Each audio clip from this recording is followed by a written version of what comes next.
L'orsa che ha ucciso Andrea Papi in Val di Sole è stata catturata e ora il Trentino aspetta solo l'ok del TAR per l'abbattimento. Comunque vada a finire, non sarà la soppressione dell'animale o la sua detenzione fino alla morte in una struttura a cambiare una situazione che è molto complicata.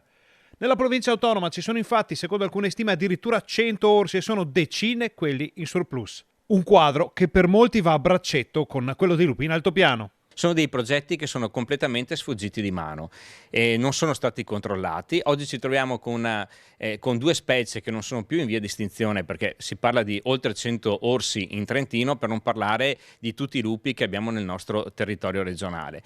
Fra meno di 2 mesi ripartirà la stagione dell'alpeggio e le malghe dell'altopiano dovranno affrontare problemi molto importanti come la siccità e l'aumento dei costi, per non parlare delle predazioni causate dai grandi carnivori.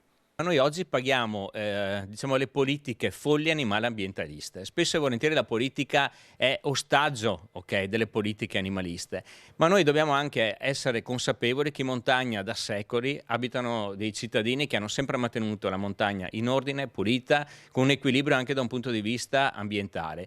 E quindi ogni tanto forse chi ci governa a livello europeo piuttosto che a livello romano dovrebbe ascoltare la gente di montagna che ha sempre gestito sia la presenza degli animali selvatici che dei grandi carnivori. In ogni caso il Veneto ribadisce un secco no al trasferimento dei selvatici dal Trentino. La montagna veneta è vicinissima al Trentino. Ma diciamo che il caso trentino è particolare perché sono oltre 100 orsi che in questi anni non si sono mai mossi dal territorio trentino. Però noi ovviamente il Veneto piuttosto che la Lombardia sono due territori che confinano con questa regione e la preoccupazione c'è perché non vorremmo poi trovarci tra qualche mese qualche esemplare di orso scorazzare sui pascoli dell'altopiano piuttosto che in altre aree. Quindi ovviamente da parte nostra, da parte della Regione Veneto c'è un no totale sul trasferimento degli orsi sul nostro territorio, visto che problemi legati ovviamente ai lupi ne abbiamo già abbastanza